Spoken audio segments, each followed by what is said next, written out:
Hey, this is Daryl Henry with the Insurance for Entrepreneurs YouTube channel, talking about insurance, risk management, and business issues for entrepreneurs, helping you do something great while I try and do something great.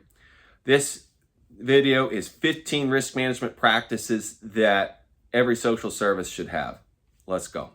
The first one, I'm biased. I'm an insurance broker, but you should have annual insurance reviews. Depending on the size of your organization, may not need to take a long time, but it's important to keep up and make sure that the changes in your organization are being reflected in your insurance policy.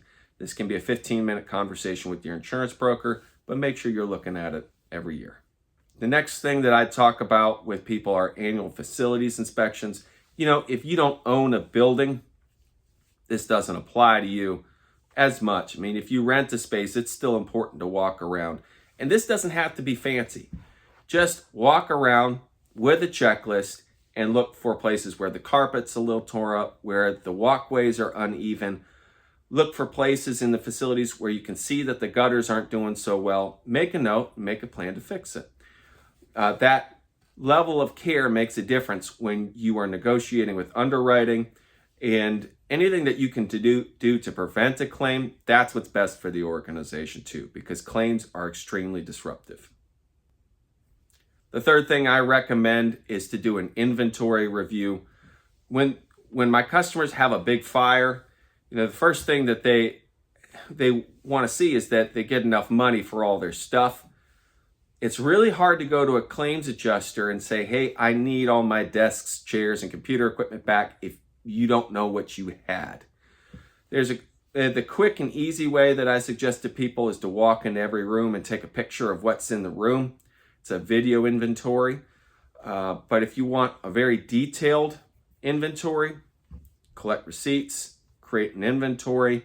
That's going to make your life a lot easier when it comes time for a claim. The fourth thing that I talk about is water pipe sensors. And this is specifically for people that own a building. One of the biggest, most disruptive, and most common property claims that we see in the agency, and what I've seen in my career, has to do with water pipes bursting when it gets cold. And this can be prevented if you have sensors on your pipes letting you know what the temperature is and how the water is flowing. After those pipes burst, it's going to pour out of the ceiling. You're going to need to tear up drywall. You're not going to be able to use the space. Now you have a 6-month building project on your hand. It's very, very disruptive, and it can be prevented if you have water pipe sensors. The fifth thing that I would recommend to people is to have a business continuity plan. So let's connect the dots with some of the things that I talked to before. And we'll stick with the water pipe sensor idea. Let's say there's a pipe burst in your office building. Now you can't use your office building for 6 months. Now what do? If there is no plan, your businesses or your operations are going to be in disarray. People aren't going to know what to do. They're not going to know who to call. You're not going to have a good idea where you're going and how to continue operations. And that's going to cost the money. That's going to cost the organization money. It's going to increase your expenses. In that situation, the best thing you can do is to have a plan on where you're going to go and what you're going to do. And it doesn't need to be limited to something in your property.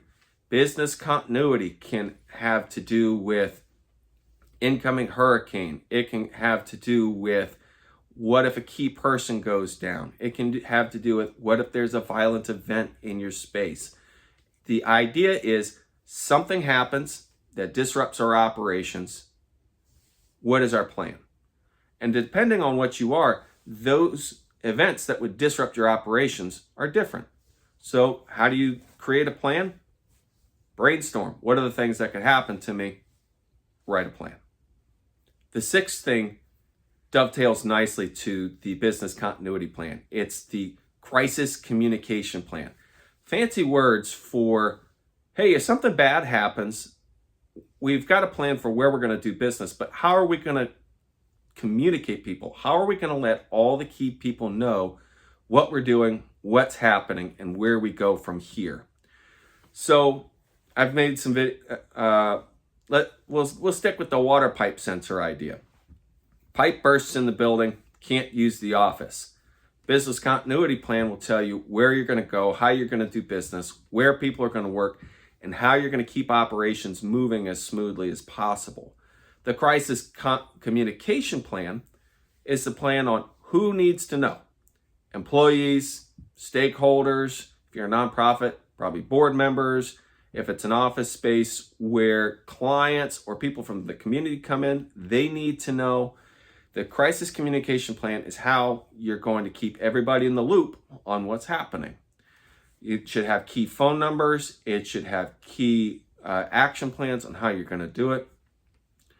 But having a plan on how you're going to communicate people is going to reduce confusion. If you don't have a plan, it's going to be very confusing. The seventh thing that I recommend to each social service organization is to have financial controls to prevent embezzlement. I see this in a couple of different ways. When you have people that can collect donations and then that same person balances the books, that's a big risk. There needs to be more segregation of duties. That's how a person is able to embezzle a lot of money over time. The second thing that I see has to do with people having full access to a credit card and nobody's checking the credit card statements. It's really important that the organization have a plan on how to control finances and that there's segregation of duties and no one person has too much control over the process. The eighth thing that I would recommend all social services is to make sure you have an updated abuse and molestation prevention plan. I have a whole other video about things that I know I've learned about sexual abuse over the years that I want everybody to know.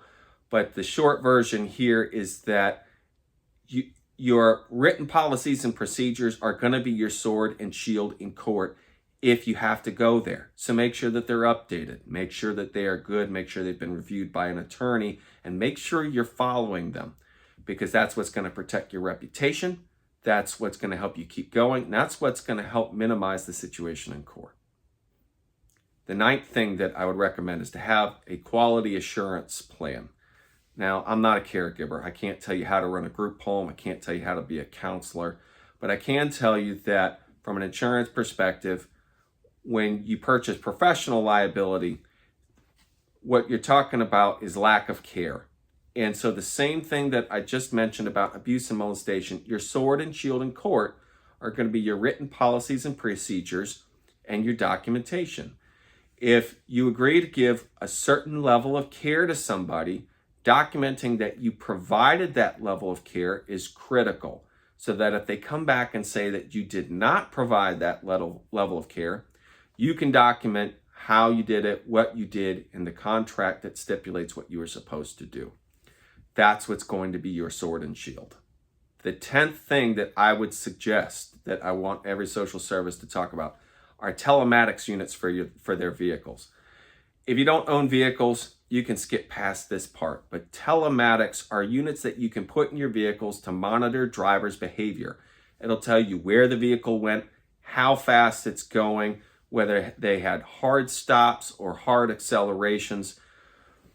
Monitoring driver behavior is one of the best ways to make sure that the vehicles are being used correctly and to prevent vehicle accidents, because there's few things that are more disruptive than having a vehicle out of commission for a period of time.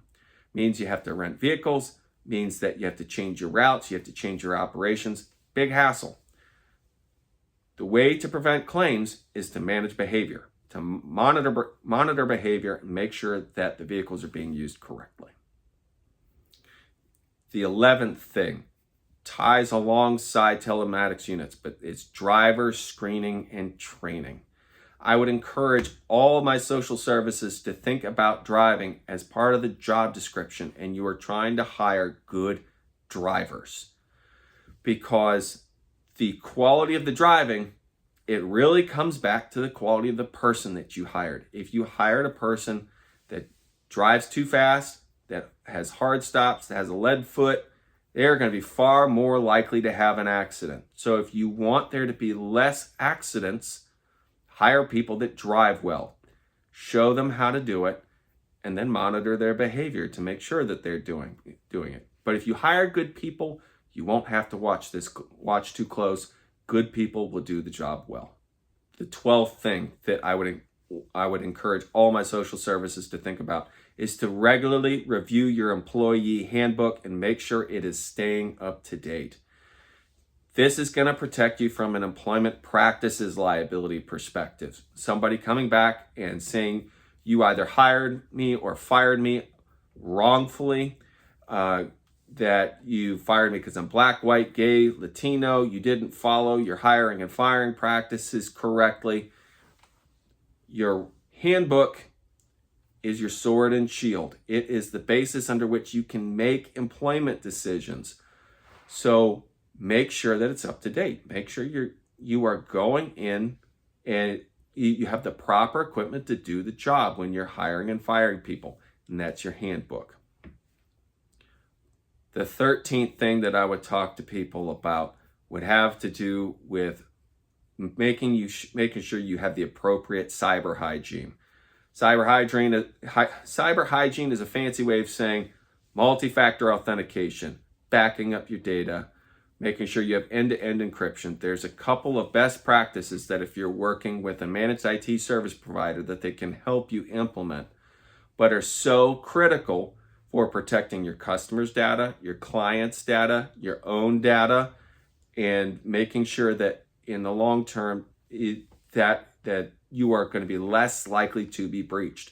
And also just keep in mind, part of this process is that you need to teach your people about it too. Your number one vulnerability on cyber claims is your people. So you got to teach them too. The 14th thing that I would want all my social services to think about would be your cyber continuity plan. If your systems go down, how are you going to continue operations? If you don't have access to electronic medical records, how are you going to serve your clients? If you don't have access to client files, how are you going to serve them? If you're not able to process transactions, how do you continue operations? It goes back to the business continuity plan, except that I think the business continuity plan is a little bit easier to think about because we all understand what a building is. We understand what a storm is. That's a little bit easier to get our head around. It's harder to understand what our operations are going to look like if our IT systems go down. But we need to think about that. So if the systems go down, how do you keep the operations going? And the last thing, the 15th thing I would encourage all my social services to think about would be to do a contract review. Make sure you're in compliance with all your contracts. One of the things I see so many times is my clients will have a contract with a government entity and the insurance requirements that they want are far too expensive and it doesn't pay for the contract. The insurance costs outweigh the benefit of the contract. Make sure you're in compliance. Make sure it's staying up to date. Make sure you're not assuming any responsibilities with your contracts that you shouldn't be assuming. There you go. Those are the 15 things that in my opinion, should be a part of every social services risk management plan. And my personal opinion, my professional opinion, if you do those 15 things, you will prevent the vast majority of claims that can happen in your operations. Thanks for listening. If you have any questions, my email address is daryl.henry1103@gmail.com. And if this content was helpful, please click like and subscribe. It helps other people find the channel and it helps other people find the content. Thanks for listening.